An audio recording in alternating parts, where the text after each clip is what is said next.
Gordon the Big Engine.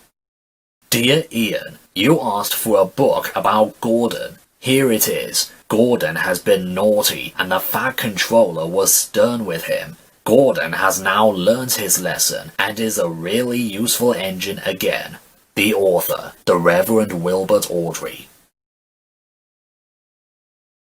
Off the rails. Gordon was resting in a siding.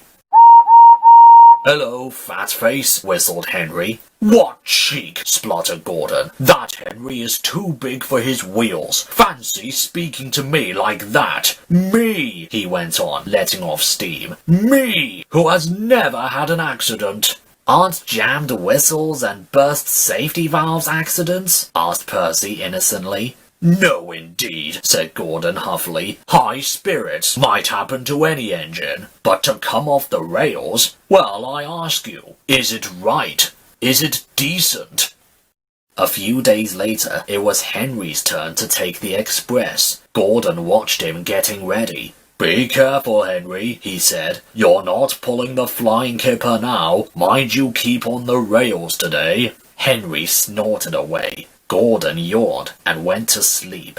But he didn't sleep long. "Wake up, Gordon," said his driver. "A special train's waiting, and we're to pull it." Gordon opened his eyes. "Is it coaches or trucks?" "Trucks," said his driver. "Trucks?" said Gordon crossly. "Pugh!"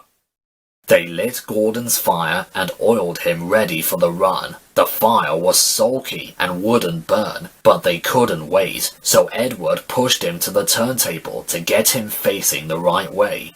"I won't go, I won't go," grumbled Gordon. "Don't be shilly, puffed Edward. Gordon tried hard, but he couldn't stop himself being moved. At last he was on the turntable. Edward was uncoupled and backed away, and Gordon's driver and fireman jumped down to turn him around.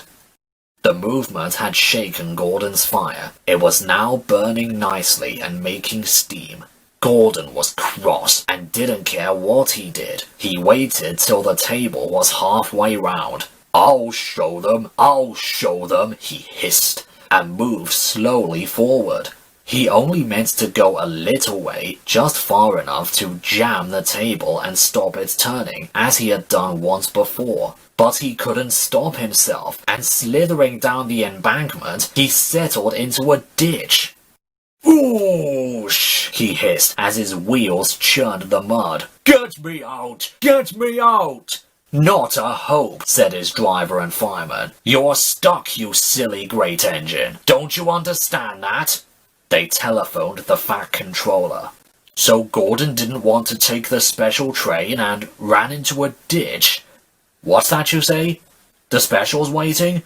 Oh, tell Edward to take it, please. And Gordon? Oh, leave him where he is. We haven't time to bother with him now." A family of toads croaked crossly at Gordon as he lay in the mud. On the other side of the ditch, some little boys were chattering. "Coo, doesn't he look silly? They'll never get him out." They began to sing. "Silly old Gordon fell in the ditch, fell in the ditch, fell in the ditch. Silly old Gordon fell in a ditch, all on a Monday morning." The school bell rang, and still singing, they chased down the road.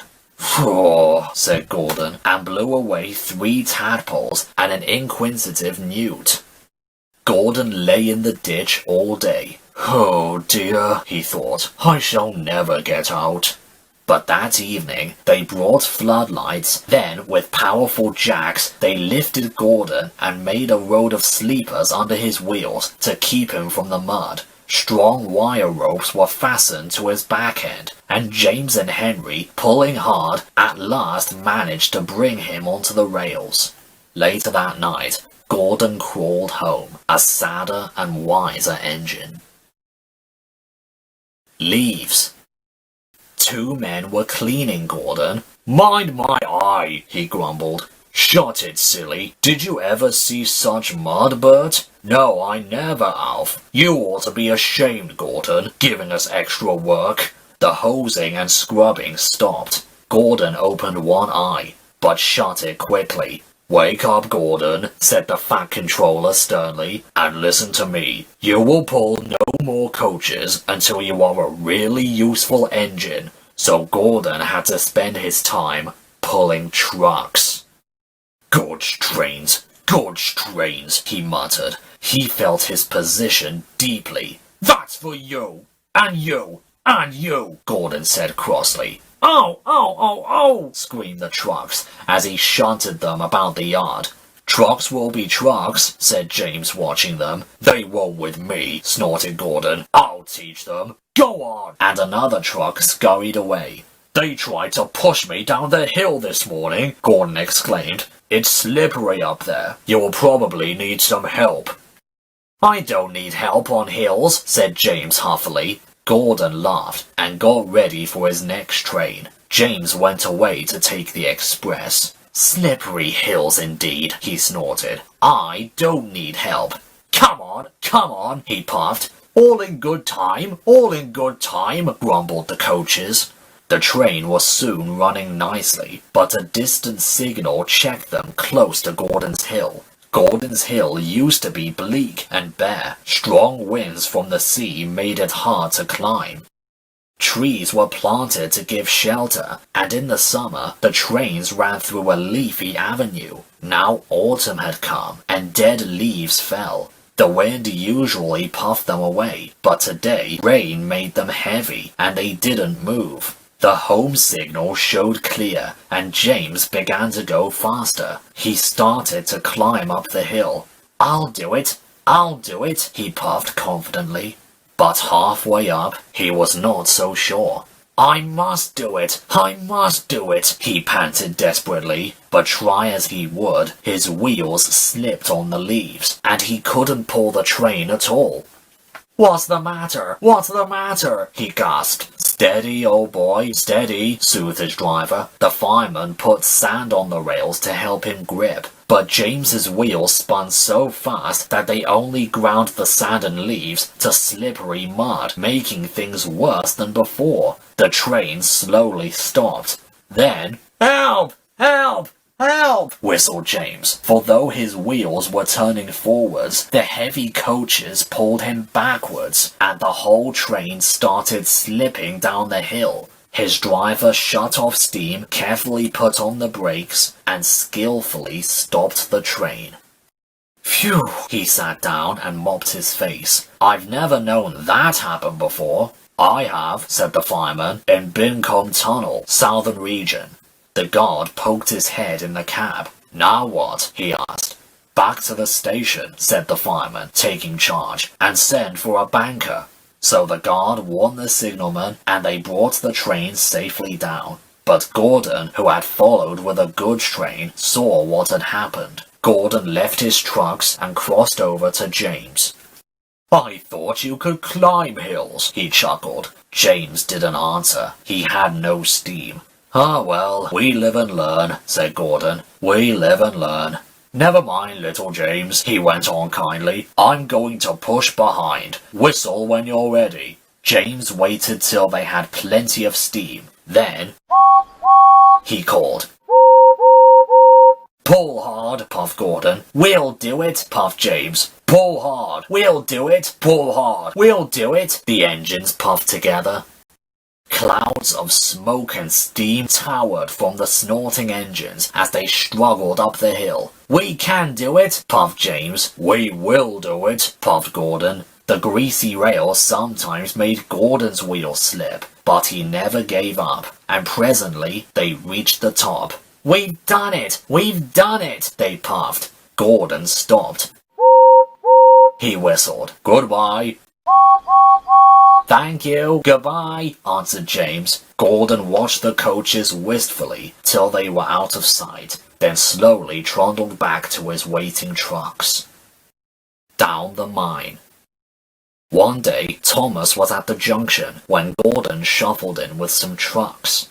Phew, remarked Thomas. What a funny smell. Can you smell a smell? I can't smell a smell, said Annie and Clarabelle. A funny, musty sort of smell, said Thomas. No one noticed it till you did, grumbled Gordon. It must be yours. Annie, Clarabelle, do you know what I think it is? Whispered Thomas loudly. It's ditch water. Gordon snorted, but before he could answer, Thomas puffed quickly.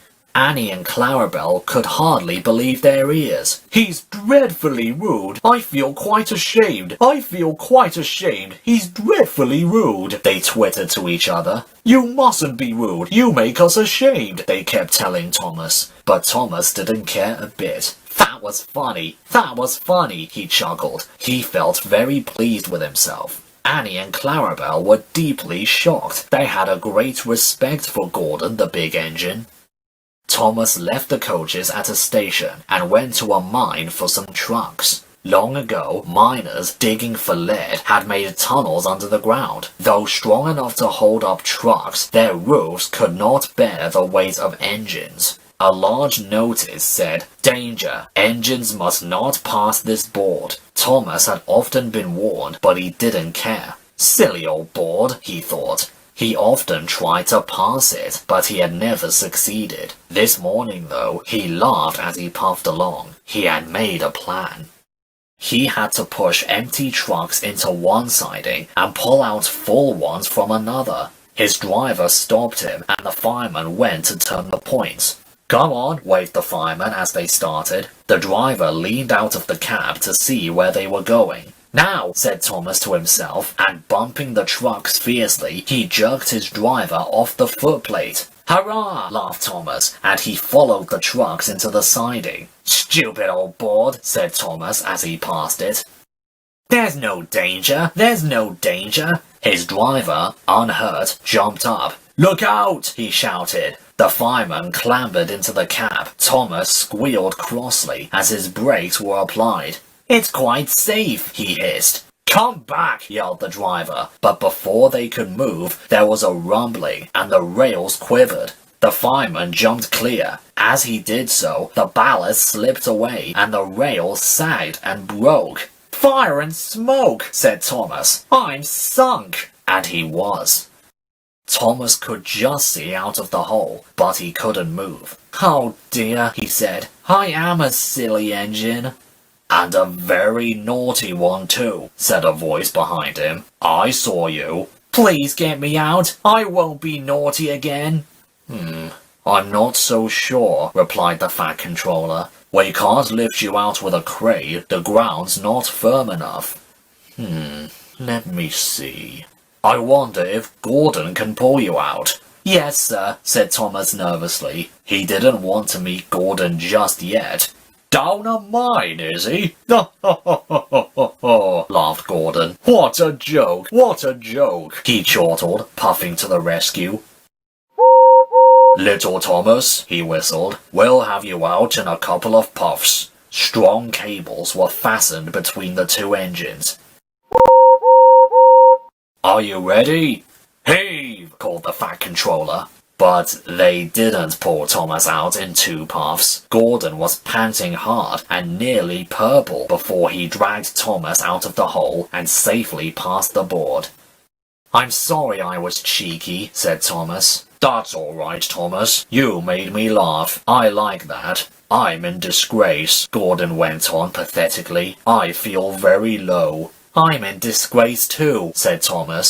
"Why, so you are, Thomas. We're both in disgrace. Shall we form an alliance?"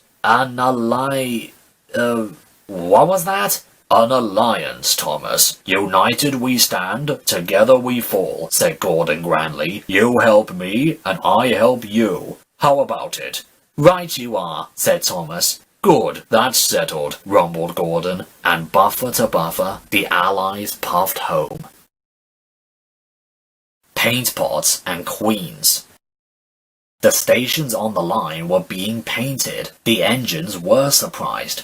"The Queen is coming," said the painters. The engines in their shed were excited and wondered who would pull the royal train. "I'm too old to pull important trains," said Edward sadly. "I'm in disgrace," Gordon said gloomily. "The Fat Controller would never choose me." "He'll choose me, of course," boasted James the Red Engine. "You?" Henry snorted. "You can't climb hills. He will ask me to pull it, and I will have a new coat of paint. You wait and see." The days passed. Henry puffed about proudly, quite sure that he would be the royal engine. One day, when it rained, his driver and fireman stretched a tarpaulin from the cab to the tender to keep themselves dry. Henry puffed into the big station. A painter was climbing a ladder above the line. Henry's smoke puffed upwards. It was thick and black. The painter choked and couldn't see. He missed his footing on the ladder, dropped his paint pot, and fell plop onto Henry's tarpaulin. The paint poured over Henry's boiler and trickled down on each side. The paint pot perched on his dome. The painter climbed down and shook his brush at Henry. "You spoil my clean paint with your dirty smoke," he said, "and then you take the whole lot and make me go and fetch some more." He stomped away crossly. The Fat Controller pushed through the crowd. "You look like an iced cake, Henry," he said. "That won't do for the royal train. I must make other arrangements." He walked over to the yard. Gordon and Thomas saw him coming, and both began to speak. "Please, sir." "One at a time," smiled the Fat Controller. "Yes, Gordon? May Thomas have his branch line again?" Said the Fat Controller. "Well, Thomas?" "Please, sir, can Gordon pull coaches again now?" The Fat Controller pondered. "You've both been quite good lately, and you deserve a treat. When the Queen comes, Edward will go in front and clear the line. Thomas will look after the coaches, and Gordon will pull the train." "Oh, sir," said the engines happily. The great day came. Percy, Toby, Henry, and James worked hard bringing people to the town. Thomas sorted all their coaches in the yard. "They're coming," Edward steamed in, looking smart with flags and bright paint. 2 minutes passed. 5, 7, 10. Everyone knew that whistle, and a mighty cheer went up as the Queen's train glided into the station. Gordon was spotless, and his brass shone. Like Edward, he was decorated with flags, but on his buffer beam he proudly carried the royal arms. The Queen was met by the Fat Controller, and before doing anything else, she thanked him for the splendid run. "Not at all, your majesty," he said. "Thank you." "We have read," said the Queen to the Fat Controller, "a great deal about your engines. May we see them, please?" So he led the way to where all the engines were waiting. Whistled Toby and Percy. "They are coming!" "Shh, shh, shh," hissed Henry and James, but Toby and Percy were too excited to care. The Fat Controller told the Queen their names, and she talked to each engine. Then she turned to go. Percy bubbled over. "3 cheers for the Queen!" he called. Whistled all the engines. The Fat Controller held his ears, but the Queen, smiling, waved to the engines till she passed the gate. The next day, the Queen spoke specially to Thomas, who fetched his coaches, and to Edward and Gordon, who took her away. And no engines ever felt prouder than Thomas and Edward and Gordon, the big engine.